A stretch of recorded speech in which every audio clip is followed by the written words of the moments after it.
Getting into couch talk for real, guys, we have a lot to talk about. There's different ranging angles that we want to look at for the particular topics that we have. So first off, as many of you may have seen numerous videos about it, there was a footballer that was murdered by a groundskeeper. His name is Chris Rodriguez. Right. Mm-hmm. And unfortunately, again, we give condolences to the Rodriguez family, to the fathers specifically too as well, because I know he lost his wife as well, so he's a single father, and now to lose his son. And in the interview, he talked about, he still hasn't gotten over that loss. Yes, and now the case is still ongoing. Yes, and now to lose his son, again, heartfelt condolences, blessings and prayers of comfort and peace goes out to the Rodriguez family. Many people have seen different clips or so, ranging. I think one angle I want to look at, because maybe people have not seen the video that just kind of resurfaced. I guess it was sometime last night or so, about Chris allegedly punching the groundskeeper, right? Mm-hmm. And so the story was, basically, from what was told, they were coming on the grounds. They wanted to play football leisurely. He and his little cousin, they were just going there to go and play. And the groundskeeper came and said, no, you have to pay, it's $15 an hour. And so they don't really have that money like that. So they're gonna leave. But apparently in the other video, before the whole stabbing happened, it was seen that it looked like the groundskeeper said something to Chris, from my peripheral, what I'm seeing, right? It looked like he said something, then Chris punched and then ran afterwards. And then the groundskeeper started to run after him too as well.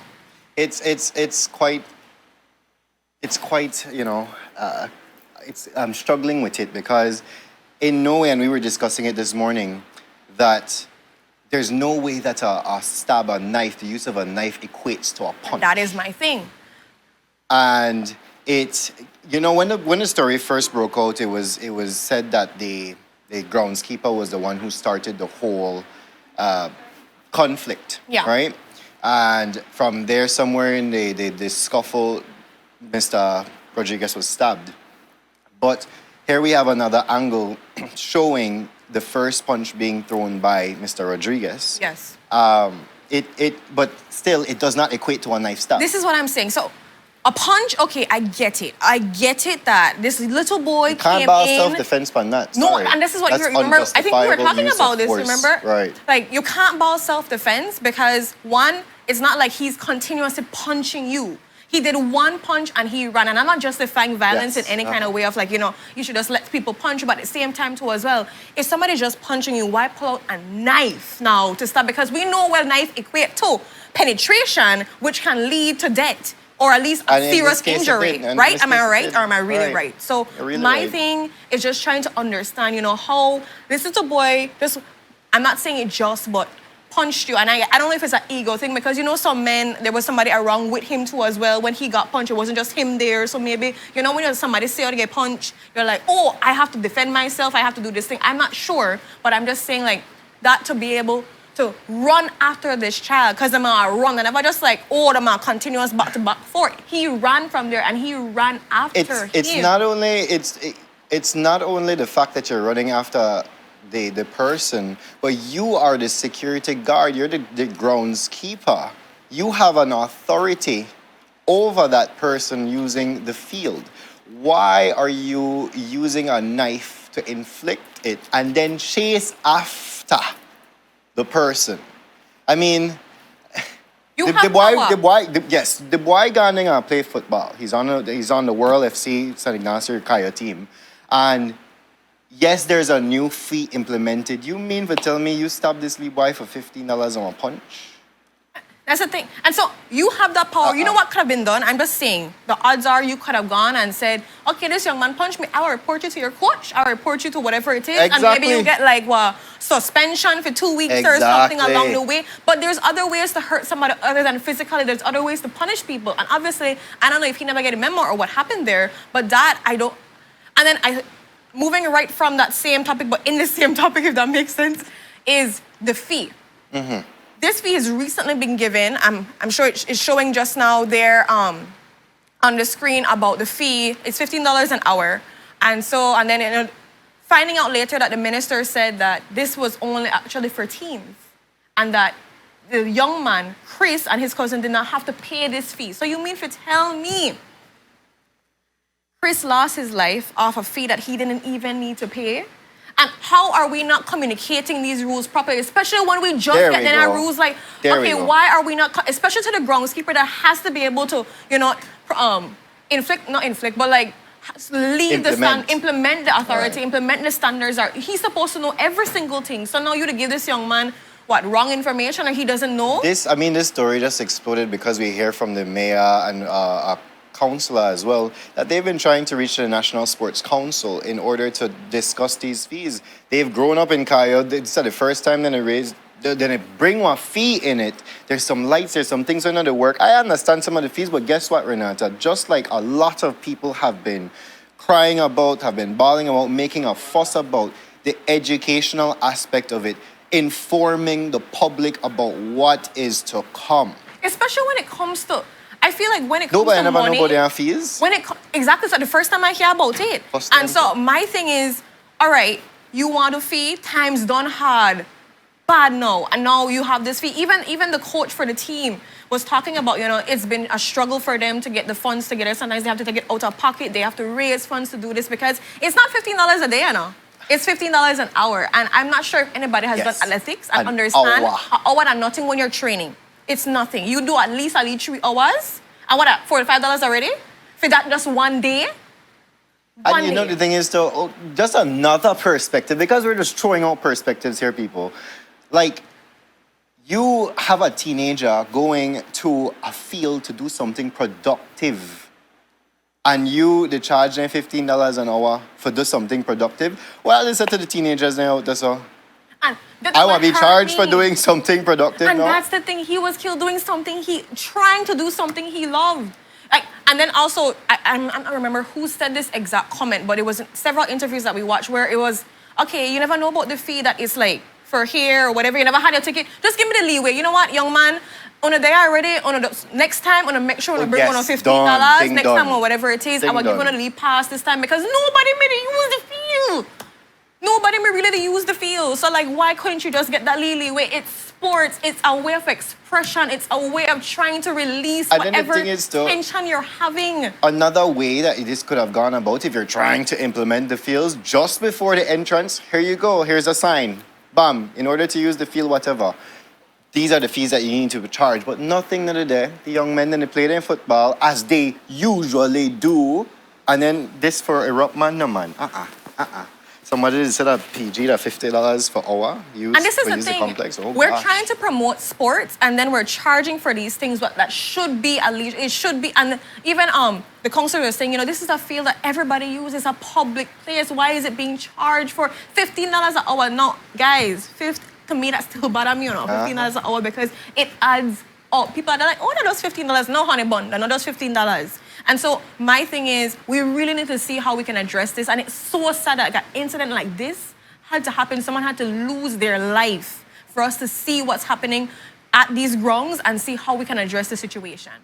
It's hard. It's super hard. I know there was pleas to get meetings and nothing's really happening. Apparently the council had secured a meeting with the sports council. So that's for next week Tuesday, I believe, right? Yes. So it's just a thing, but would that be secured if this didn't happen? My thing is, like, do we have to see loss of life? Do we have to see injury? Do we have to see something bad to happen to realize we have to make a change?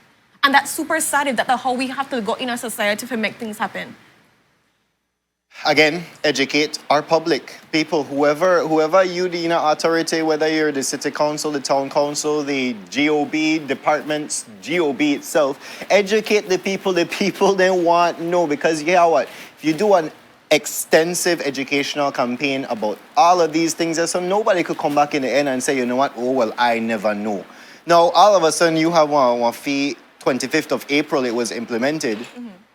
And then you charge an extravagant amount for 1 hour, like you said. And you don't educate people on it exactly what you think will happen.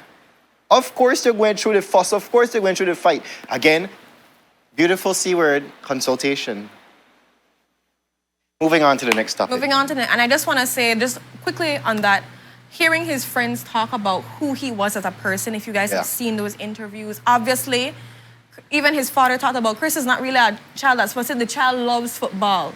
He loves football. He just wanted to play and to see his life cut short. He was taught, his coach said he was like one of the top 3 best players in the team, very promising.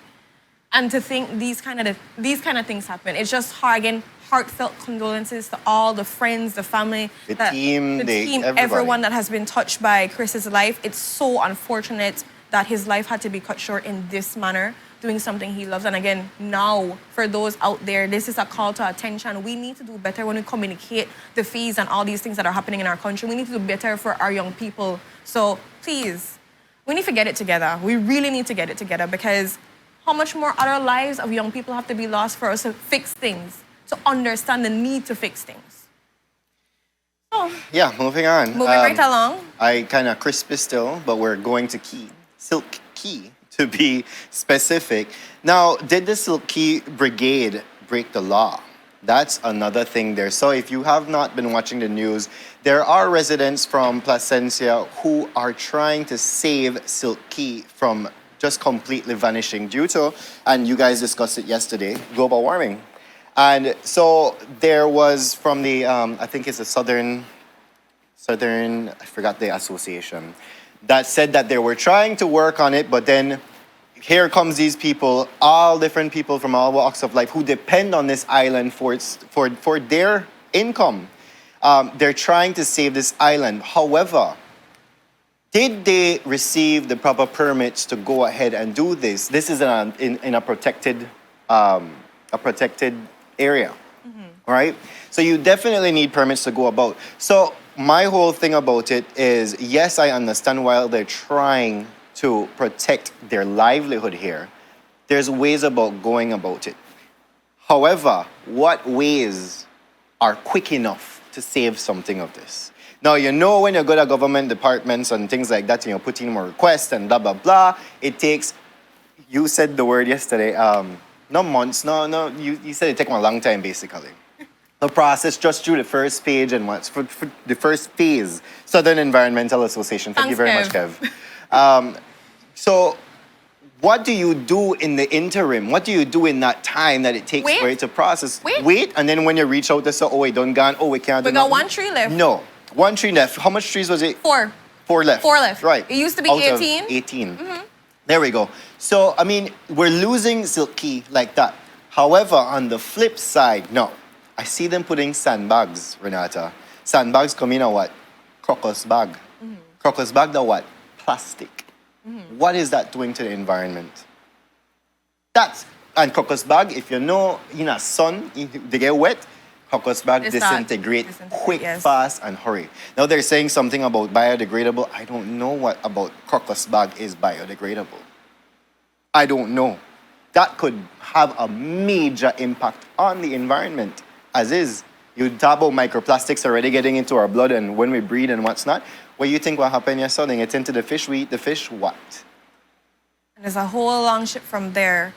I understand completely what you're coming from. I guess for me, on my part, it's just citizens trying their best to do something. And I give them their props for that. But again, it goes on to the government too as well, the organizations that can be able to assist instead of saying, you know, we're not going to do it, wait for the process. I understand there's protocols for things I've mentioned yesterday when me and Kevin were talking. But a lot of times waiting for this red tape to cut through causes you to like just lose all, more than anything, the time passes. And so now it looks like they're trying to see how they can work with them. I know the C has, well, C call it, because I call it the Southern Environmental Association. They're basically saying, you know, they didn't know that they were going to go ahead and do it already. Like they kind of push back a little bit on the overall situation.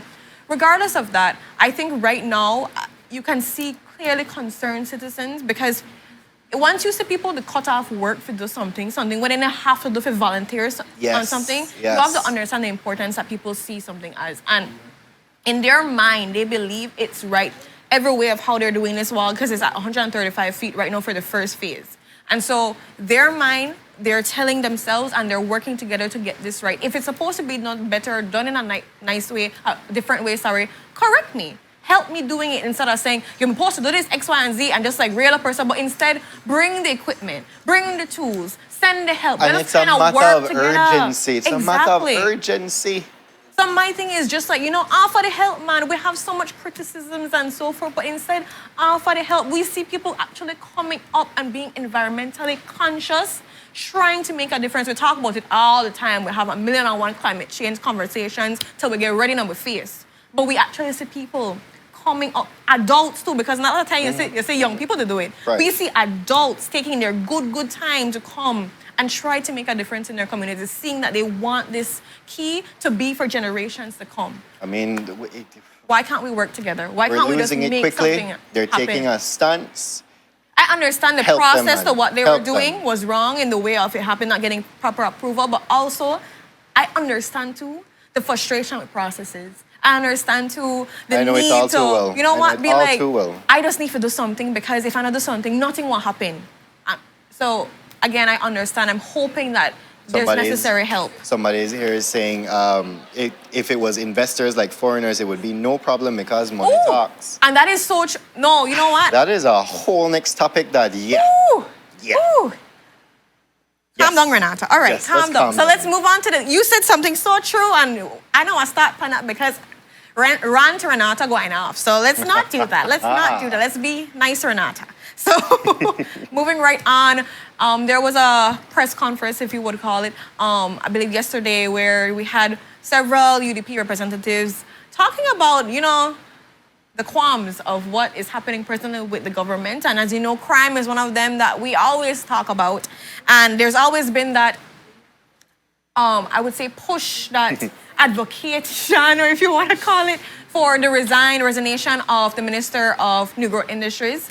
Of Home Affairs and New Growth Industries, yes. They said left on with the new growth, They Oh, yes, support left out with the marijuana part. But the Home Affairs and then his CEO and then Now, compel. there's a new one in the sea. Like, that's our next player in there that, you know what, you need to go to as well. Then it's like how just Mr. Perifeet was saying that, you know what, how about let Compound understand you may do your thing, you may try, but the work you need to resign to as well. And then also, I believe Compound shooted back a post to talking about, the multisectoral approach that they're trying to do. It's like, things not happening on one day. And actually, we had Jules talking about it. You talk to any person about this. Like, we've had decades of cycles of crime, poverty, where we see people are infused in this mindset of, I was shoot first, ask questions later. Look at this incident right now with the football player and the groundskeeper. That could have been avoided. But, are we having the correct, bringing the morals of standard, the understanding, or whatever it is? So is this the idea of now pushing to say, okay, you know what, Compa, you need to be able to resign to as well? But the thing is, when Mr. Perifeet was the minister as well, dealing all of this, Chester was underneath him, and he had one thing about how Chester, you need to resign, Chester, you know to do your job, things like that. Look on them right there, so. Matchy, but different color, like watch they. I mean, you're nothing but now that there's under a new regime, come on. UDP need to stop. And again, I always go back to this, like, you know what? I understand the opposition is supposed to oppose. I get it, that's the name of them. But let's think about something to us. You can oppose with actual meaningful ways and solutions to help. Instead of just to say, you do this, resign. So how about we work together? Help. Exactly. There we go. I feel like we have this nitpicky thing where I go against you. And guess what, right? History, if you guys go back into time and look at when everyone had the portfolio when it comes to crime, everybody not have a good control of it. Why? Again, because this is decades upon decades of poverty, about injustices, about young people not getting the due diligence that they need, all kind of things, other factors that are in place that need to be put in place, that are slowly being put in place. But you know what? Change it right now.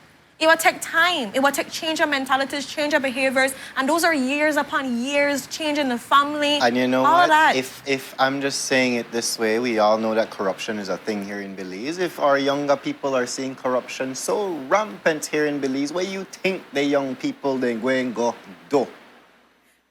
I have a viewer say, you know what? I agree. Minister need to go, but left Chester, yes, sir. Or if you want to move, how well? Oh Lord, have mercy. Oh gosh. I, Yeah. Michelle, what going on, some man? But in the other aspect of crime here we have a very touchy one. So we have stepdaughter against stepfather. Yes? Kayjah Burgess against Keith Yearwood. Now, I began following the story yesterday when I saw a live, or not a live, but a video being Yeah. posted up about someone video recording the police as they're coming to arrest her.